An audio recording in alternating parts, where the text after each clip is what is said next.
नमस्कार दोस्तों, कैसे हो आप। कृष्णा क्लासेस में आपका स्वागत है। तो देखिए, जैसा कि आपको पता है, हमने जो एनसीईआरटी की जो सीरीज़ शुरू की थी, जो क्लास 6th 7th और 8th है, वो अब ख़त्म हो चुकी है। तो अब देखिए हमारे जो प्रैक्टिस सेट चल रहे हैं, तो सीटेट के लिए आपको पता है एग्ज़ाम बहुत पास में ही है। तो सीटेट के लिए क्या हमने जो टेस्ट सीरीज़ शुरू की है, तो उसमें देखेंगे तो हम 5 पार्ट लगभग कर चुके हैं और अच्छे से कर चुके हैं। तो देखिए, तो हमने ये क्या है, जो सीरीज़ है, ये सीरीज़ ही शुरू कर रखी है। मतलब सीरीज़ का मतलब ये है कि यहाँ पर अगर हम देखें तो सबसे पहले हमने हिस्ट्री उठाई थी। हिस्ट्री हमारी कंप्लीट हो चुकी है। देखें तो उसके बाद हमने ज्योग्राफी के क्वेश्चन उठाए हैं। तो ज्योग्राफी में देखें तो आज हम 7th क्लास करने वाले हैं ज्योग्राफी। इससे पहले हमने 6th क्लास की वीडियो डाल चुके हैं। अगर आपने नहीं देखी तो वो देख सकते हैं वो भी आप। तो आज हम 7th क्लास के सारे इंपॉर्टेंट क्वेश्चन करने वाले हैं इस प्रैक्टिस सेट में। और इसके बाद में क्या है, कल या परसों हम करेंगे फिर अपने 8th क्लास का। तो इसी प्रकार क्या है, हम हिस्ट्री, ज्योग्राफी, उसके बाद में क्या है पॉलिटिकल के ऐसे के सारे इंपॉर्टेंट क्वेश्चन करने वाले हैं। देखिए तो ये इतने इंपॉर्टेंट क्वेश्चन है कि बहुत ज़्यादा आप देखोगे आपको पता चलेगा कि इन क्वेश्चनों का लेवल क्या है। तो यही क्वेश्चन क्या है, यहीं से देखें तो सीटेट में ऐसे कैसे क्वेश्चन उठाकर डाल दिए जाते हैं। मैं आपको दिखाऊंगा अभी क्या है इन टेस्ट सीरीज के बाद में क्या है। फिर उसके बाद हम प्रैक्टिस जो सेट करेंगे, मतलब जो लास्ट ईयर क्वेश्चन है वो करने वाले हैं बिल्कुल अच्छे से। तो तब दिखाऊंगा मैं आपको कि देखो हमारे क्वेश्चनों का लेवल क्या था और कौन कौन से क्वेश्चन किस प्रकार एक तरीके से पूछे गए हैं, और देखो हमने क्या कराए हैं और इसमें कैसे कैसे क्वेश्चन दे रखे। बिल्कुल आपसे अगर इन्हें देखोगे तो आपसे एक भी क्वेश्चन क्या मिस नहीं होगा। देखें तो सीटेट में आपको पता है कि 60 नंबर की क्या है एसएसटी आती है। 60 में से देखें तो 20 नंबर का आपका पेडागोजी है और 40 नंबर का देखें तो हमारा जो एसएसटी पोर्शन होता है। तो ये बिल्कुल अगर देखें तो गारंटी आपकी कि आपके जो है 40 में से कम क्या है 37 से 38 नंबर तो बिल्कुल 100% तो गारंटी देखो कोई नहीं लेता। बाकी कहने वाले कहते हैं, बाकी क्या है फिर भी क्या है, ये एक तरीके से कोशिश रहेगी कि 40 में से 40 ही दिलाने की आपको कोशिश करें। तो देखते हैं अब अपने क्वेश्चन की तरफ, ज़्यादा बातें ना बनाकर। तो क्या है, अपने अब क्वेश्चन शुरू करते हैं। तो देखें जो हमारा पहला क्वेश्चन रहने वाला है, तो क्वेश्चन देखते हैं अब। जो हमारा पहला क्वेश्चन रहने वाला है कि क्वेश्चन है देखो, ये 2 कथन दे रखे हैं और इस कथन में देखना कि क्या आपका आंसर ठीक रहने वाला है। देखो पारितंत्र के बारे में बताया है कि देखो पारितंत्र के बारे में नोट्स वगैरह मैंने अच्छे से करा रखे हैं, पारितंत्र क्या होता है और जैव मंडल सब कुछ एक तरीके से अच्छे से करा रखा है। देखेंगे कि पारितंत्र एक ऐसा तंत्र है जो सभी जीवित प्राणियों के एक दूसरे के साथ और पर्यावरण के भौतिक और रासायनिक कारकों के परस्पर अंतःक्रिया द्वारा बनी है। ये होता है पारितंत्र। देखें जल के क्षेत्र को जलमंडल कहा जाता है। तो आपके ये 2 ऑप्शन हो गए, तो आंसर आपको देना क्या है। तो देखेंगे आंसर हो जाएगा आपका 1 और 2 दोनों ही, क्योंकि दोनों ही ठीक बात है। क्योंकि हमें पता है, मैंने पारितंत्र पढ़ा था कि जो जीव जंतु का आपस में परस्पर मेल वही तो होता है। अगर देखिए पारितंत्र तो जो जलमंडल आपको फिर बताइए, तो हो जाएगा इसका आंसर। तो नेक्स्ट क्वेश्चन की तरफ चलते हैं। अब देखें तो देखेंगे अगला क्वेश्चन बहुत अच्छा क्वेश्चन है। ये क्वेश्चन क्या है, सीटेट में कई बार पूछा गया है कि विश्व पर्यावरण दिवस कब मनाया जाता है। तो इसका आंसर बताओ। तो इसका आंसर हो जाएगा आपका 5 जून।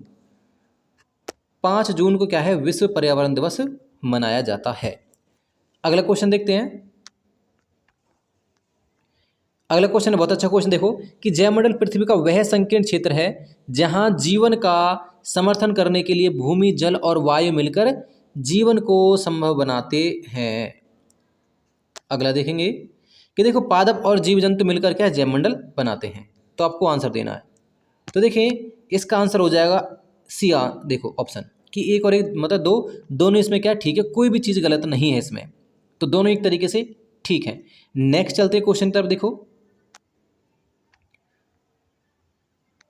अगला क्वेश्चन हमारा देखो कि क्वेश्चन क्या कह रहा है, अच्छे से इसे देखना बारीकी से, आपको आंसर मिल जाएगा। देखो दुनिया की सबसे गहरी जो खदान है दक्षिण अफ्रीका में है, ये बात करता पहला पॉइंट।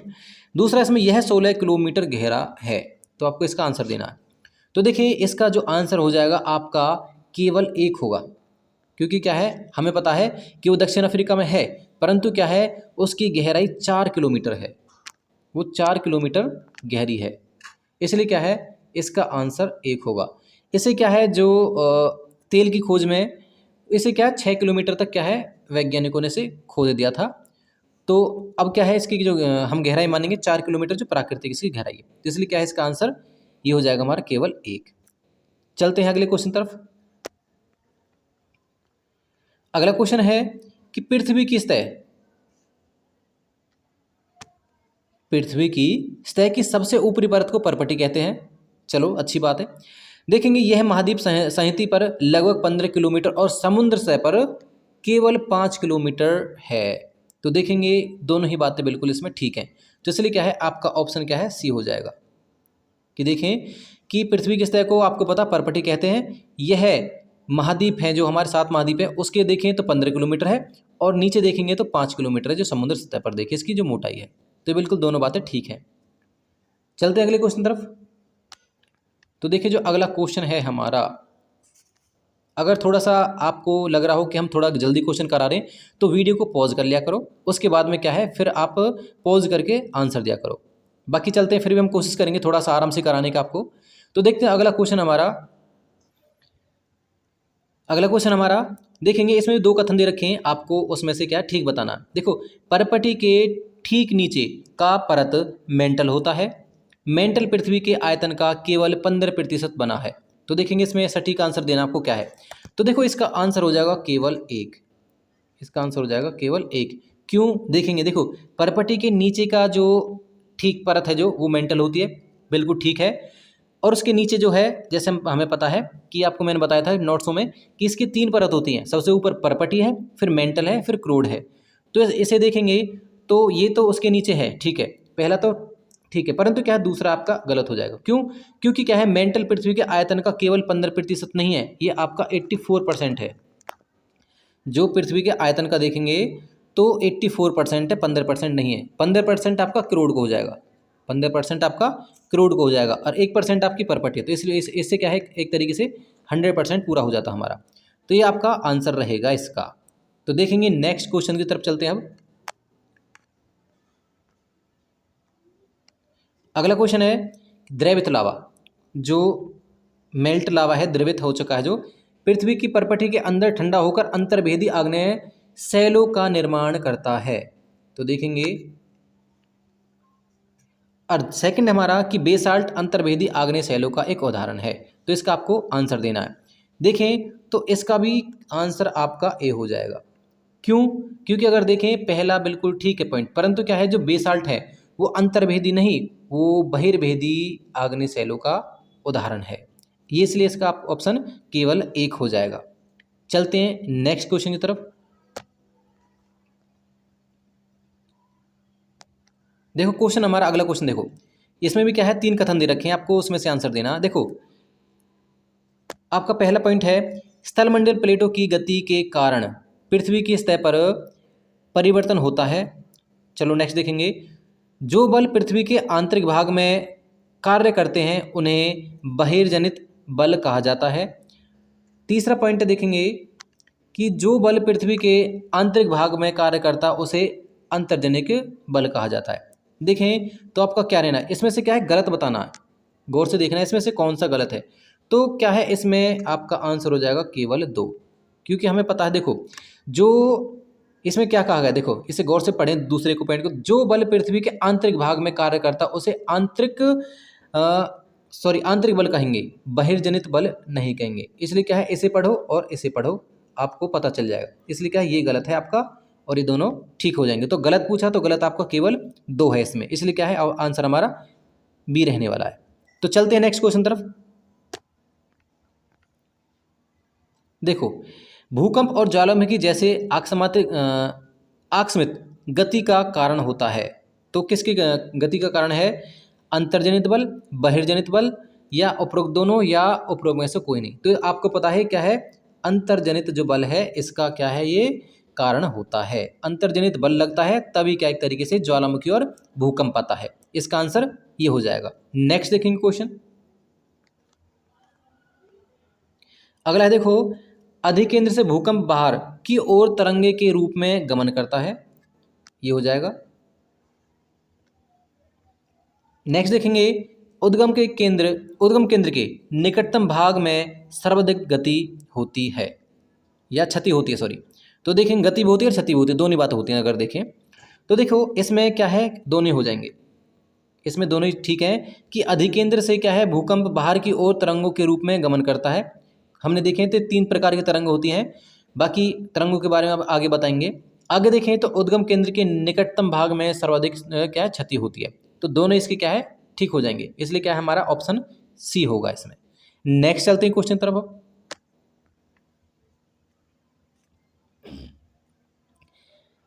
देखेंगे हमारा अगला क्वेश्चन है कि इसमें भी क्या है, दो कथन दे रखे हैं और आपको क्या है उसका आंसर देना है। तो देखेंगे, भूकंप को मापने के लिए भूकंप लेखी का उपयोग किया जाता है। भूकंप की तीव्रता रिएक्टर में मापी जाती है। तो इसका क्या है आपको आंसर देना है। तो देखेंगे इसमें क्या है, आप ऑप्शन हमारा सी हो जाएगा, क्योंकि क्या है दोनों ही बातें ठीक है इसमें। क्योंकि क्या है भूकंप मापने के लिए क्या है भूकंप लेखी का ही प्रयोग किया जाता है। और देखें तो इसकी तीव्रता क्या है, रिएक्टर में मापी जाती है। ये दोनों ही क्या हमारे पॉइंट ठीक हो जाएंगे, दोनों ही कथन ठीक है। तो इसलिए क्या ऑप्शन हमारा सी होगा। चलते हैं नेक्स्ट क्वेश्चन की तरफ। देखेंगे, पृथ्वी की सतह पर चट्टानों के टूटने को क्या कहा जाता है। तो क्या है, इसे कहेंगे हम, गौर से देखो, इसे कहेंगे अपक्षय। तो इस प्रक्रिया को हम अपक्षय कहते हैं। जब पृथ्वी की सतह पर क्या है चट्टानें टूटती हैं तो उसे अपक्षय कहा जाता है। अपर्दन देखें तो अपर्दन होता आपका हवा द्वारा या पानी द्वारा क्या है, जो छोटे छोटे कण हैं उन्हें एक स्थान से दूसरे स्थान तक ले जाया जाता है, उसे कहते हैं अपर्दन।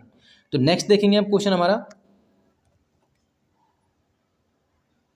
देखेंगे हमारा नेक्स्ट क्वेश्चन है जो है कि हिमोड़ निक्षेपणात्मक विशेषता है। तो किसकी है ये निक्षेपणात्मक विशेषता। तो ये आपका हिमनद की हो जाएगा, क्योंकि दोनों सेम सेम है, हिमोड़ और हिमनद।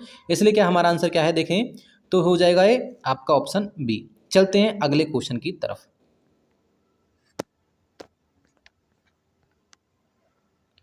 तो नेक्स्ट क्वेश्चन हमारा देखो, रेगिस्तानी इलाकों में पवन के निक्षेपणात्मक विशेषता के रूप में छोटी पहाड़ी संरचना को कहा जाता है। जो रेगिस्तान में छोटी छोटी पहाड़ी बन जाती है हवा के द्वारा इकट्ठा कर दी जाता है जो रेत को, तो उसे हम क्या कहते हैं, उसे कहते हैं हम बालू टिब्बा। ये हो जाएगा हमारा आंसर, उसे बालू टिब्बा कहते हैं। चलते हैं अगले क्वेश्चन तरफ। नेक्स्ट देखेंगे क्वेश्चन हमारा कि निम्नलिखित कथनों पर विचार करें। हाइड्रोजन और ऑक्सीजन वायुमंडल में मुख्य गैसें हैं। Carbon dioxide, helium, ozone, argon और नाइट्रोजन कम मात्रा में पाई जाने वाली गैस है, ऐसा कह सकते हैं। तो देखें इसमें आपको आंसर बताना है। तो देखिए आपको आंसर पता चलेगा, क्योंकि इसमें क्या है न तो एक और न ही दो, दोनों ही एक तरीके से गलत है। क्यों, क्योंकि क्या है हमें पता है हाइड्रोजन नहीं, यहाँ पर ऑक्सीजन और नाइट्रोजन दो गैस है जो एक तरीके से मुख्य गैस है, हाइड्रोजन नहीं होगा। पर देखिए यहाँ पर नाइट्रोजन की बात की कम मात्रा वाली है, तो कम मात्रा वाली नाइट्रोजन नहीं है, नाइट्रोजन तो अधिक मात्रा वाली है। तो इसलिए क्या है हमारे ये दोनों ही पॉइंट गलत हो जाएंगे।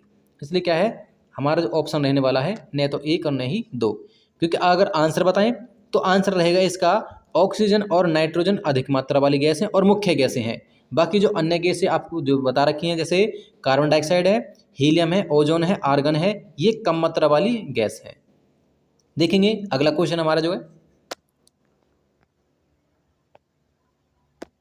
देखो पौधों के उत्तरजीविता के लिए आवश्यक गैस है, तो कौन सी गैस है। तो इसका आंसर हो जाएगा आपका नाइट्रोजन, ये इसका आंसर रहेगा। तो चलते हैं अगले क्वेश्चन की तरफ।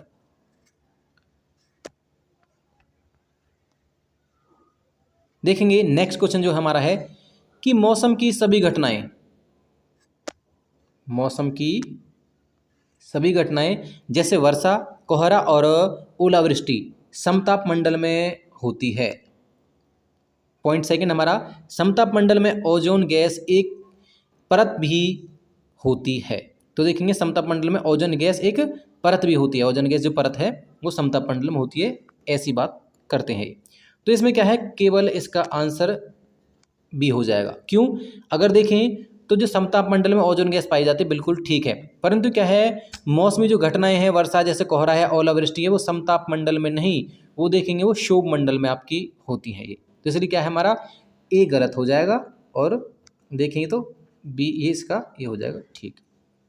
तो चलते हैं अगले क्वेश्चन की तरफ। तो देखते हैं,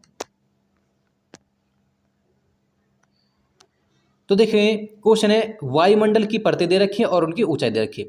क्षोभ मंडल की ऊंचाई जो है आपकी ये है आपका 13 किलोमीटर, समताप मंडल की 50 किलोमीटर, बाह्य मंडल की देखें 80 किलोमीटर और क्या है मध्य मंडल की 80 से 400।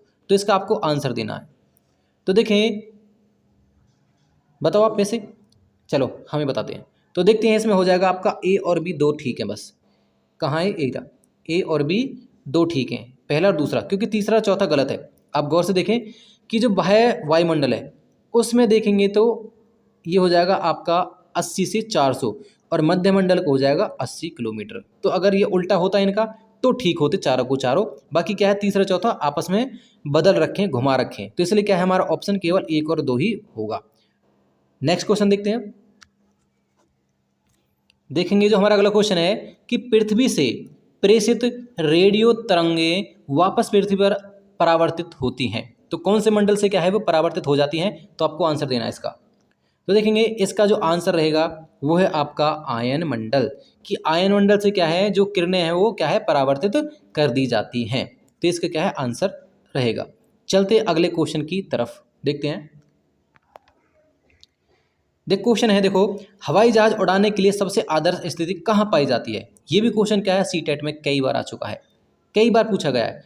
तो इसका आंसर क्या हो जाएगा जो हवाई जहाज उड़ाने के लिए, तो इसका आंसर हो जाएगा आपका समताप मंडल, कि समताप मंडल में क्या है जो हवाई जहाज उड़ाने की क्या है आदर्श स्थिति पाई जाती है। तो अगला क्वेश्चन देखते हैं। बोला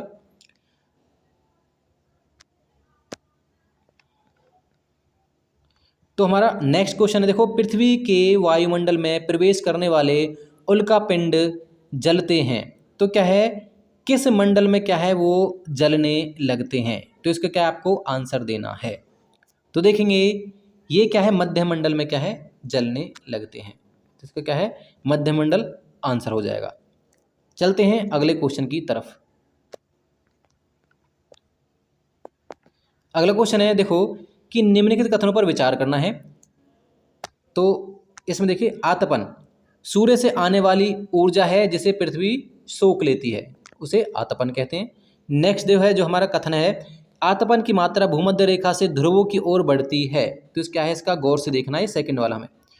तो देखो केवल इसमें क्या है एक ठीक होगा, इसमें क्या है केवल एक ही ठीक होगा। क्यों? क्योंकि क्या है ये गलत है। क्यों गलत है? देखो कि आतपन की जो मात्रा है भूमध्य रेखा से ध्रुवों की ओर बढ़ती नहीं है, यहाँ पर क्या है घटती है, ये हो जाएगा इसका आंसर। तो इसलिए क्या है हमारा आंसर केवल ए रहेगा। चलते हैं अगले क्वेश्चन की तरफ। क्वेश्चन नंबर देखो, लवणता 100 ग्राम जल में मौजूद नमक की मात्रा होती है, महासागरों में औसत लवणता 15 भाग प्रति 1000 ग्राम है, तो इसका क्या आपको आंसर देना है। तो देखेंगे इसमें जो लवणता है वो क्या है आपका, इसमें भी केवल एक ही ठीक होगा और दूसरा गलत है। तो देखेंगे जो इसमें क्या है जो लवणता हो 35% आ जाएगी, 35 भाग, ये आपका ठीक रहेगा। अगर ये होता 35 तो ठीक होता, बाकी 15 दे रखा, 15 आपका गलत है। तो चलते हैं अगले क्वेश्चन की तरफ। देखेंगे क्वेश्चन है, ये भी क्या है कई बार आ चुका है कि विश्व जल दिवस कब मनाया जाता है। तो आपको बताना है कि विश्व जल दिवस कब मनाया जाता है। तो विश्व जल दिवस मनाया जाता है आपका 22 मार्च को क्या है विश्व जल दिवस मनाया जाता है। तो चलते हैं अगले क्वेश्चन की तरफ। देखें कि निम्नलिखित पर क्या है विचार करना है। भूकंप, एक ज्वालामुखी उद्गार, जल के नीचे भूस्खलन, तो क्या है उपरोक्त गतियों में से किसका परिणाम सुनामी हो सकता है। तो क्या है इसका आंसर क्या रहने वाला बताओ। तो देखें इसका आंसर आपका रहेगा ऑप्शन आपका डी, क्योंकि उपरोक्त सभी जो हैं ये क्या है ज्वालामुखी या सुनामी के लिए क्या है कारण है, सुनामी के ये तीनों क्या है सुनामी के कारण है, इसलिए क्या हमारा ऑप्शन डी हो जाएगा। चलते हैं अगले क्वेश्चन की तरफ। देखिए तो सुनामी शब्द किस भाषा का है। तो सुनामी शब्द किस भाषा का है आपका यह है जापानी भाषा का शब्द हो जाएगा सुनामी। चलते अगले क्वेश्चन तरफ। तो यहाँ से क्या है ये जो 2004 में सुनामी आई थी उसकी बात करते हैं कि यह क्या है उस भूकंप का परिणाम था जहाँ अधिकेंद्र सुमात्रा की पश्चिमी सीमा पर था। जो इसका उद्गार की बात करते हैं कि जो पश्चिमी सीमा पर था, रेक्टर पैमाने पर क्या भूकंप की क्या है तीव्रता 9 थी, 9.0 थी, भारतीय प्लेट वर्मा प्लेट के नीचे चली गई थी जिससे भूकंप उत्पन्न हुआ। तो देखेंगे इसका आंसर क्या रहने वाला है, बताओ। तो इसमें देखेंगे कि सारी की सारी बातें ठीक हैं, इसलिए क्या हमारा ऑप्शन डी हो जाएगा, उपरोक्त सभी। तो ये भी क्वेश्चन क्या है, कई बार आ चुका है एग्जाम में, इसे भी एक तरीके से आप ना छोड़ें, अच्छे से क्या इसे याद कर लो। अगला देखेंगे क्वेश्चन हमारा जो है, देखो निम्नलिखित कथनों पर हमें विचार करना है कि देखेंगे कि दिन में 2 बार नियम से महासागरीय जल का उठना और गिरना ज्वार भाटा कहलाता है। देखेंगे सेकंड जो हमारा, सूर्य और चंद्रमा के शक्तिशाली गुरुत्वाकर्षण बल के कारण देखेंगे पृथ्वी के सतह पर क्या है, ज्वार भाटे आते हैं। तो आपको ये बताना है। तो देखेंगे इसका क्या है, ऑप्शन हमारा सी हो जाएगा, क्योंकि क्या है दोनों ही बातें ठीक हैं कि दिन में क्या है नियमित रूप से 2 बार ज्वार भाटा आता है, और ये किसके कारण होता है, सूर्य और चंद्रमा के गुरुत्वाकर्षण बल के कारण ही होता है। तो चलते हैं अगले क्वेश्चन की तरफ। देखते हैं, देखो एनाकोंडा दुनिया का सबसे बड़े सांपों में से एक है, ये कहाँ पाया जाता है, तो आपको आंसर देना है। तो देखें इसका आंसर है आपका उष्णकटिबंधीय सदाबहार वन, क्योंकि क्या है उष्णकटिबंधीय क्षेत्र है वो, जो आपका अमेजोन जंगल है, तो अमेजोन में पाया जाता का क्या, एनाकोंडा, और क्या है वो सदाबहार वन है। तो इसलिए क्या हमारा आंसर हो जाएगा उष्णकटिबंधीय सदाबहार वन। चलते हैं अगले क्वेश्चन तरफ। देखेंगे क्वेश्चन हमारा उष्णकटिबंधीय घास तल और क्षेत्र दे रखे हैं, आपको ये मिलाना है। तो देखते हैं इसमें से कौन सा सही है, इनमें से क्या है कौन सा सही बताना सुमेलित है। तो देखेंगे सवाना है, पंपोस है और वेनेजुएला है। तो देखेंगे इसमें क्या आंसर हो जाएगा। तो इसमें अगर देखें वेनेजुएला बिल्कुल ठीक है, आपका लाओस में है, लानोस। देखेंगे सवाना आपको पड़ता है, सवाना पूर्वी अफ्रीका में, और पंपोस पड़ता है आपका ब्राज़ील में। तो इसलिए क्या हमें सही सुमेलित कौन सा है, तो केवल 3 हो जाएगा, ये आपका सी आंसर आपका रहने वाला, केवल 3। बाकी 2 अगर उल्टे सीधे कर रखे हैं, अगर ऐसे होते तो आपका आंसर सही रहता। बाकी आप अगर नोट्स बना रहे हो तो इसमें क्या है, इसे सीधा करके आप नोट कर सकते हो, या ऐसे ही इसका स्क्रीनशॉट ले सकते हो, मैंने ठीक कर दिया है। देखते हैं, चलते हैं अगले क्वेश्चन की तरफ। तो ये भी क्या है ऐसा ही क्वेश्चन है एक। तो इसमें क्या है, शीतोष्ण घास तल दे रखे हैं और क्षेत्र दे रखे हैं। तो देखेंगे आपको मिलान करना है इसका, कौन कौन से एक तरीके से इसमें सुमेलित हैं, बाकी हम मिलान भी कर देंगे, सुमेलित हैं और इसमें हम मिलान भी करेंगे। तो देखते हैं इसका क्या है, कौन कौन से क्या है इसमें सुमेलित हैं। तो देखो इसका आंसर रहने वाला है आपका, आंसर नंबर इसका डी रहेगा, उपरोक्त में से कोई भी नहीं, क्योंकि क्या है इसमें देखिए तो कोई भी क्या है मैच नहीं कर रहा है। तो हमने आपसे कहा था कि मैच हम कर देंगे, कोई दिक्कत नहीं है। तो देखते हैं आपका जो है पंपास कहाँ है। तो पहले आप पंपास देखते हैं, तो ये पड़ता है आपका पंपास है अर्जेंटीना में, पंपास है अर्जेंटीना में। देखेंगे तो वेल्ड कहाँ पड़ता है, तो जो आपका वेल्ड है, वेल्ड पड़ेगा आपका अफ्रीका में, दक्षिण अफ्रीका। देखते हैं वेल्ड दक्षिण अफ्रीका। देखते हैं जो प्रेरी घास के मैदान है, वो प्रेरी घास के मैदान है आपके उत्तरी अमेरिका में, और आपका डाउन हो जाएगा ऑस्ट्रेलिया में। तो एक तरीके से इस प्रकार क्या है, ये सभी के सभी मैच हो जाएंगे। तो चलते हैं एक तरीके से नेक्स्ट क्वेश्चन की तरफ।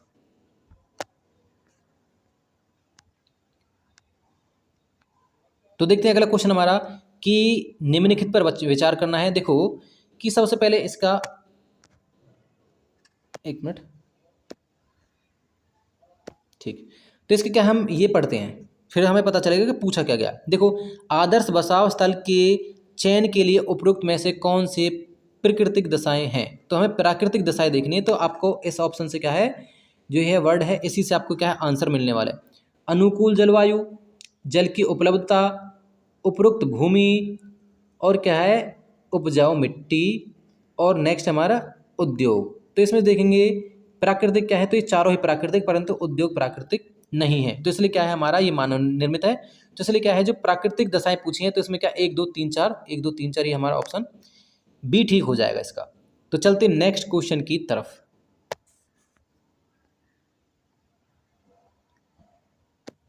देखिए हमारा नेक्स्ट क्वेश्चन देखो, अमेजन नदी समशीतोष्ण क्षेत्र से होकर बहती है, जो अमेजन नदी है ये बात करते हैं। तो नेक्स्ट यह पश्चिमी में पहाड़ों से निकलकर ये क्या है, पश्चिम में पहाड़ों से निकलकर पूर्व में अटलांटिक महासागर तक क्या है, पहुंचती है। तीसरा दे रखा हमारा कि यह ब्राज़ील, एक मिनट, यह ब्राज़ील के भागों, पेरू के कुछ भागों और क्या है, बोलिविया, इक्वाडोर और कोलंबिया तथा वेनेजुएला के एक छोटे भाग से होकर गुजरती है, अपवाहित होती है। तो आपको इसमें आंसर बताना है। तो देखेंगे इसकी ये भी ठीक है, एक मिनट, ये भी ठीक है, ये भी ठीक है, परंतु ए गलत है इसका। क्यों? क्योंकि इस वर्ड को देखो आप, इसमें समशीतोष्ण नहीं आएगा, इसमें उष्ण कटिबंधीय आता तो ठीक रहता। इसलिए क्या है हमारा 2 और 3 क्या है, ये आंसर आपका ठीक रहेगा। इसलिए चलते नेक्स्ट क्वेश्चन की तरफ।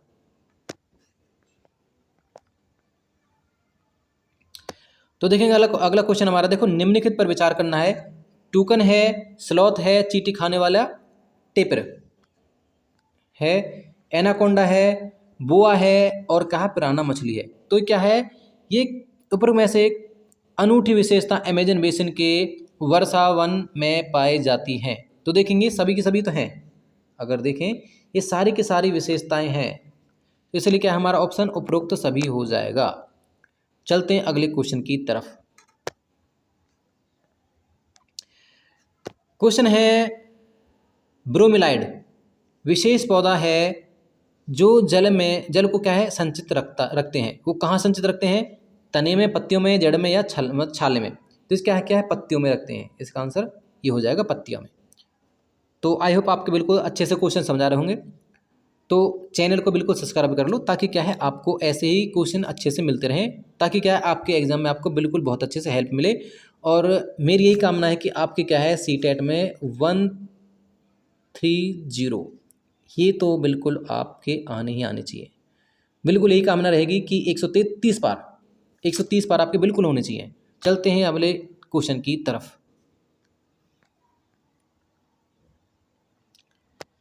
क्वेश्चन हमारे देखो, अमेजन बेसिन में मालोका शब्द एक प्रकार का संकेत करता है। तो मालोका किसकी तरफ संकेत करता है? तो क्या चीज़ है? तो ये क्या है आपका हो जाएगा, ये घर है। मालोका घर होते हैं। चलते हैं अगले क्वेश्चन की तरफ। देखें निम्नलिखित पर क्या विचार करना है। अल्जीरिया, मिस्र, केन्या, चाड और लीबिया, ये क्या है उपरोक्त में से, एक मिनट, उपरोक्त में से कौन सा देश उत्तरी अफ्रीका में सहारा रेगिस्तान द्वारा स्पर्श किया जाता है? तो क्या है, स्पर्श किया जाता है। तो कौन कौन से हो जाएंगे? देखो अल्जीरिया भी हमने पढ़ा था अभी, अल्जीरिया, मिस्र है, लीबिया है, चाड भी है, परंतु क्या है देखेंगे केन्या नहीं, यहाँ पर केन्या नहीं हो जाएगा। तो इसलिए इसका आंसर होगा 1, 2, 3 और 4, 1, 2, 3 और 4, इसलिए आपका आंसर है वो बी हो जाएगा, आंसर बी। तो चलते हैं अगले क्वेश्चन की तरफ। देखेंगे सहारा रेगिस्तान में पाए जाने वाले बेदुइन और क्या है, तुआरेग हैं। ये क्या हैं? ये जंतु हैं, भाषाएं हैं, जनजातियां हैं, कपड़े हैं। तो ये इसका आंसर हो जाएगा आपका, ये जनजातियां हैं। बेदुइन और क्या है, तुआरेग, ये जनजातियां हैं। देखो भौगोलिक कारकों में से कौन सा जलवायु को प्रभावित करता है? तो कौन सा क्या है कारक है जो जलवायु को प्रभावित करता है? तो देखेंगे इसके ऑप्शन है, समुद्र से दूरी, प्रचलित पवन की दिशा, पर्वतें और क्या विषुवत रेखा से दूरी। तो इसका आंसर क्या रहने वाला है बताओ? तो देखेंगे इसका आंसर हमारा चारों रहेगा, ए, बी, सी और डी। इसका आंसर हमारा 1, 2, 3, 4 ये रहेगा। आई होप आपके बिल्कुल जो क्लास है, ये क्वेश्चन है अच्छे से समझाए होंगे। अगर आपको इनके बारे में थोड़ी सी डिटेल में जानना है, समरी जाननी है, तो हमारे आप नोट्स देख सकते हो। हमने 17 क्लास बनाई हैं, जो आपका 6th, 7th और 8th ज्योग्राफी और आपका हिस्ट्री और सिविक्स, ये तीनों ही क्या है अच्छे से नोट्स बनाकर हमने बिल्कुल हाथों से बनाकर कवर किए हैं। और क्या है आपके एग्जाम में बिल्कुल बहुत ज़्यादा हेल्प करने वाली है। तो अगर आपने वो नहीं देखी तो आप क्या है कृपया करके पहले उन्हें देखें और फिर क्वेश्चन लगाएं, फिर आपको लेवल पता चलेगा। देखें तो इसके बाद हम क्या है जो उन क्वेश्चनों को करेंगे जो प्रीवियस ईयर थे, लास्ट ईयर जो क्वेश्चन आए हैं उन्हें बिल्कुल हम देखेंगे। फिर आपको पता चलेगा हमारा लेवल क्या है और हमने क्या है किस प्रकार से क्वेश्चन कराए हैं। तो आई होप बिल्कुल आपके अच्छे से क्वेश्चन समझाए होंगे। और देखते हैं, चलते हैं बिल्कुल अब नेक्स्ट वीडियो में देखेंगे, कल ही देखेंगे उस वीडियो को। तो उसमें क्या हम 8th क्लास के कुछ क्वेश्चनों को करेंगे। तो चलते हैं अब, और तब तक के लिए अब धन्यवाद, ताकि क्या है हम नेक्स्ट वीडियो में अब मिल सके। चलो धन्यवाद भाई।